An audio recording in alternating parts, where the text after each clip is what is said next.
विनोद महिला। आप देख रहे हैं द मुद्दा।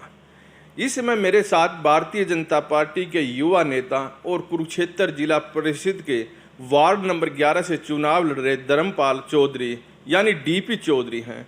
चौधरी साहब, आपका द मुद्दा पर स्वागत है। नमस्कार। सबसे पहले तो मैं द मुद्दा के सभी दर्शकों को हार्दिक शुभकामनाएं देता हूं। साथ ही धन्यवादी हूं महिला साहब का कि वो समाज के हर क्षेत्र में समाज के बीच में रहकर समाज की हर उन छोटी बड़ी खबरों को उजागर करने का काम करते हैं। चौधरी साहब, आप लंबे समय से वार्ड में घूम रहे हैं, लोगों से रूबरू हो रहे हैं, तो लोगों ने क्या क्या समस्या बताई आपको? देखिए सर, आज वार्ड के हर गांव की भिन्न भिन्न समस्याएं हैं। जैसे मैं दयालपुर गांव में गया, जहां से मैंने अपना चुनाव अभियान शुरू किया। दयालपुर गांव एक ऐतिहासिक गांव है जो बहुत लंबे समय से, महाभारत के समय से चला आ रहा है। वहाँ बाणगंगा के नाम से प्रसिद्ध है। वहाँ महाभारत के समय में अर्जुन जी ने भीष्म पितामह को तीर मारकर उनको पानी पिलाने का काम किया था जब वो सैया पर बैठे थे। दयालपुर गांव ज्योतिषर की तर्ज पर एक धार्मिक स्थली है। आज हम उसको प्रमोट करने की बात करें तो गांव वाले लोग इस बात को लेकर बड़े उत्सुक हैं और वो इन मुद्दों को लेकर आगे आ रहे हैं। जैसे दूसरे गांव में हम जाते हैं, कहीं ग्रामीण गांव में पशु हॉस्पिटल की बात आती है, कहीं पीएचसी की बात आती है, कहीं खेल स्टेडियम के सुधार की बात आती है, तो कहीं सीवरेज की बात आती है, कहीं स्कूल की व्यवस्था को ठीक करने की बात आती है और कहीं गांव की फिरनी को लेकर, खड़े पानी की लेकर बात आती है। इन सभी मुद्दों को लेकर गांव वालों में आज एक उत्साह है कि उनका नुमाइंदा इनको ठीक करने का काम करेगा। साथ साथ आपने जो आपका वार्ड है उसमें जो विकास कार्य का रोड मैप बनाया होगा, जो आप चुनाव में लेकर जाएंगे, तो क्या क्या लेकर जा रहे हैं? देखिए सर, मैं आज वार्ड नंबर 11 से चुनाव के प्रत्याशी के रूप में शिरकत कर रहा हूँ। मैंने जो गांव की समस्या, क्योंकि मेरा गांव खेड़ी रामनगर, मैं उस गांव से अपने जीवन को बाल अवस्था में हमने शुरू किया। बाप दादाओं की पुश्तैनी खेती से निकल कर आए और आज गांव में बसने वाले हर व्यक्ति के साथ मिलकर उनकी समस्याओं को समझने का काम किया, जो मैंने निश्चित रूप पर देखा भी है। आज सबसे पहले हम बात करते हैं स्मार्ट सिटी की, तो हमारा विज़न रहेगा कि हम स्मार्ट विलेज बनाने का काम करेंगे। उसके मुख्य उद्देश्य क्या है? उसके मुख्य उद्देश्य, गांव में जो फिरनी पर पानी खड़ा होता है, हम उसको सीवर ट्रीटमेंट के माध्यम से, सीवर लाइन बिछाने के माध्यम से, और गांव में एक डिस्पोजल सीवर ट्रीटमेंट गांव का अलग बनाने का काम करेंगे। उसके साथ चलिए, गांव में सरकारी स्कूल की जो व्यवस्था है उसको ठीक करने का काम करेंगे, उसको व्यवस्थित करने का काम करेंगे, उसको बढ़िया, सुंदर और एक अच्छा एजुकेटेड माहौल बनाने का काम करेंगे। दूसरा, खेल के माध्यम से जो स्टेडियम की खस्ता हालत है, जो बच्चे ग्रामीण आंचल में बसते हैं, जो युवा आज अपने भविष्य का निर्माण करने में जद्दोजहद कर रहे हैं, उनको घर से निकालकर खेल के स्टेडियम तक लेकर आने का काम करेंगे। इस तरह के, जैसे गांव में पार्क को स्थापित करना, पैलेस को मॉडर्नाइजेशन करना और उनको मेडिकल की सुविधाएं मुहैया कराना, ऐसे बहुत से ऐसे विजन है जो शहर की तर्ज पर कर हम गांव को स्मार्ट गांव बनाने का काम करें। आपके गांव से ही वॉलीबॉल की बेहतरीन लड़कियां खिलाड़ी निकली हैं, लेकिन आज अगर वहां की हालत देखें तो वहां नेट तक भी नहीं है। उसके बारे में आप क्या कहेंगे? देखिए, एक समय था चौधरी शेर सिंह जी शेर, जिन्होंने हरियाणा पंजाब में शेर की उपाधि मिली थी। उन्होंने अपना जीवन समर्पित किया है गांव के लिए, खेल के लिए।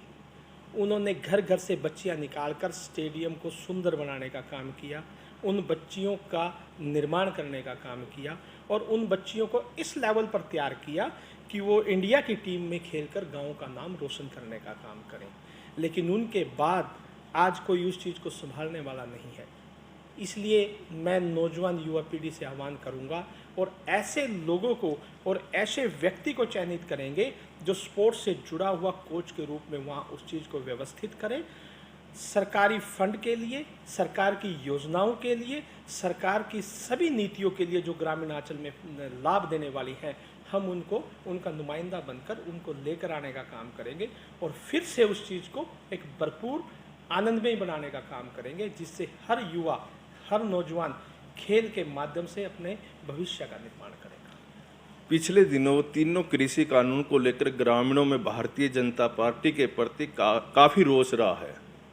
आज भी रोष है, और जिसको लेकर पंचायत चुनाव में भी भारतीय जनता पार्टी की सरकार ने देरी की है। ग्रामीणों का जो गुस्सा है या नाराजगी है, उसे कैसे दूर करेंगे? देखिए, जो अध्यादेश को लेकर किसानों का जो आंदोलन था, किसानों ने जी जान से अपनी उस मुहिम को बचाने का काम किया और वो उसमें सफल भी रहे। सरकार को उनकी बात मानकर माननीय प्रधानमंत्री नरेंद्र जी मोदी ने उसको समझकर उन अध्यादेश को वापस लेने का काम किया है। अब एक व्यवस्था है सरकार की, एक कमेटी के माध्यम से उनको किस तरह की पॉलिसी बनाने का काम करेंगे, वो जिम्मेवारी सरकार की है। लेकिन आज किसान भाई जागरूक हैं। उस चीज़ को समझकर जब वो उस धरने को स्थगित किया, तो आज वो सरकार से नियमित रूप से सरकार के टच में है, और किसान यूनियन की जो कमेटी और सरकार की जो कमेटी है, वो उसको निश्चित रूप से अच्छा भविष्य में निर्माण करने का काम करेंगी। हम भी एक किसान के बेटे हैं, हम भी चाहते हैं कि हमारा भविष्य सुरक्षित हो, हमारी ज़मीनें सुरक्षित हो और हमारी आने वाली आमदन और ज़्यादा बढ़ सके। ऐसी सरकार और यूनियन पॉलिसी लेकर आई। आपके वार्ड में ही लगा ले तो कई ऐसे नेता हैं जो आपसे खफा रहते हैं, उनको कैसे मनाएंगे? भारतीय जनता पार्टी के नेताओं को ही लगा ले। देखिए, राजनीति एक ऐसा माध्यम है, जब इंसान इसमें आगे बढ़ता है तो इसमें फील्ड में दौड़ने वाले धावक काफ़ी होते हैं। कुछ साथ देने वाले होते हैं, कुछ पीछे खींचने वाले होते हैं। मेरी तो हाथ जोड़कर सभी से एक ही विनती है कि अपने इस बेटे को, जो इसका विज़न है, इस समाज के लिए कुछ करना, इस वार्ड के लिए कुछ करना और इस नौजवान युवा साथियों के लिए कुछ करना, उसका साथ दें, उसके साथ चलें। मैं सेवक के रूप में इन सब का सम्मान करूंगा, आदर मान करूंगा और इनके सहयोग से आगे बढ़कर चलने का काम करूंगा। यही मेरी उनसे विनती है। जेजेपी के साथ गठबंधन होगा या नहीं, यह तो भविष्य की बात है। अगर गठबंधन होता है तो उनको साथ लेकर कैसे चलोगे? देखिए, आज भारतीय जनता पार्टी और जननायक जनता पार्टी का गठबंधन है। ये कोई छुपी बात नहीं है कि दोनों की साझा सरकार आज चल रही है। उनके साथ गठबंधन का निर्णय हमारे सीनियर नेताओं को लेना है, और जब वो इस निर्णय पर पहुंचेंगे तो निश्चित तौर पर अगर वो कहेंगे साथ चलना है, तो हम साथ मिलकर चलेंगे और सबके सहयोग और समर्थन से चलेंगे। जनता के बीच में जाकर उनके हक और हकूक़ की लड़ाई लड़ने के लिए अपनी पुरजोर कोशिश करेंगे। भारतीय जनता पार्टी इस चुनाव को सिंबर पर लड़ सकती है, ऐसी संभावना है। आप भी दावा ठोक रहे हैं कि आप भारतीय जनता पार्टी के टिकट पर चुनाव लड़ेंगे। अगर ऐसी परिस्थिति पैदा हो जाए कि आपकी बजाय किसी और को टिकट मिल जाए, तो उस पर आपका क्या निर्णय रहेगा आगे? देखिए, ये फैसला नेताओं ने करना है, पार्टी ने करना है। मैं तो पिछले 15 साल से इस फील्ड में मेहनत कर रहा हूँ, लोगों के साथ कंधे से कंधा मिलाकर। जब मेरे नौजवान युवा साथी, मेरे भाई मुझे जब बुलाते हैं खेल के माध्यम से किसी भी क्षेत्र में, मैं उनके बीच में जाने का काम करता हूँ। जब सामाजिक संस्थाएं मुझे बुलाने का काम करती है, मैं उनके बीच में जाने का काम करता हूँ। जब कोई मजबूर व्यक्ति मेरे से पास आता है किसी प्रकार के काम के लिए, मदद के लिए, मैं उसके साथ खड़े होने का काम करता हूँ। मेरा काम है कर्म करना, भविष्य का निर्माण करना उस परमात्मा के हाथ में है और जनता की, जनार्दन जनता के हाथ में है। नेताओं को बखूबी पता है मेरे व्यवहार और मेरी कार्यशैली के बारे में। मैं उम्मीद करूंगा उनके आशीर्वाद से ही आगे बढ़कर चलूँगा। एक बार इनेलो में भी आपका लास्ट टाइम में आपने तैयारी की थी और आपको मैदान में नहीं उतारा था, चुनाव मैदान में उतारा नहीं था। कहीं ऐसा भारतीय जनता पार्टी में तो नहीं हो जाए? देखिए, उम्मीद पर दुनिया कायम है। आज मैं पार्टी के हर कार्यक्रम में पार्टी के नेताओं के साथ उनके सहयोग और समर्थन से अपनी पुरजोर ताकत से चल रहा हूँ। आज एक मेरी विचारधारा जो देशभक्त और देश प्रेम की है, वही मेरी पार्टी की विचारधारा है। तो मुझे नहीं लगता कि पार्टी अन्याय करेगी, पार्टी न्याय करेगी। थानेसर में भारतीय जनता पार्टी का विधायक है सुभाष सुधा, उसका कितना फायदा आपको इन चुनाव में मिलेगा? देखिए, माननीय विधायक श्री सुभाष सुधा जी वो एक विकास पुरुष के नाम से जाने जाते हैं। मैंने उनकी कार्यशैली को बड़े करीब से देखा है। कोई भी विकास का मॉडल, कोई भी विकास के माध्यम का साधन उनके पास लेकर जाएं तो वह हर उस काम को पूरी एनर्जी के साथ करने का काम करते हैं। तो जब वो पूरी विधानसभा में लोकप्रिय है, 90 की 90 विधानसभा में एक ऐसे विधायक है जो अपना पूरा बायोडाटा देने का काम करते हैं, अपने काम गिनाने का काम करते हैं, क्योंकि काम बोलता है। तो उस विकास पुरुष की जो छवि है लोगों के बीच में, लोगों के साथ जो प्यार प्रेम है, तो निश्चित तौर पर उनके सहयोग और समर्थन का भरपूर लाभ मिलेगा, ये मेरी कामना है। कुछ लोग कहते हैं कि विधायक सुभाष सूदा जो आपके वार्ड में जितनी भी ग्रांट दे रहे हैं आजकल, वो आपके माध्यम से जारी है, यानी आप वहाँ खड़े होकर काम करवा रहे हैं, इसमें कितनी सच्चाई है? देखिए, विधायक सुभाष सूदा थानेश्वर के हर नुमाइंदे का उतना ही ख्याल रखते हैं जितना कि वो हम जैसे कार्यकर्ताओं का रखते हैं। गांव का कोई भी व्यक्ति जाए तो उसका काम निश्चित तौर पर प्रायोरिटी पे करते हैं, और जो साझा किस्म की डेवलपमेंट की स्कीम है, जो काम है लोगों के, उनको इमीडिएट करने का काम करते हैं। लेकिन ये हर व्यक्ति की अपनी धारणा है।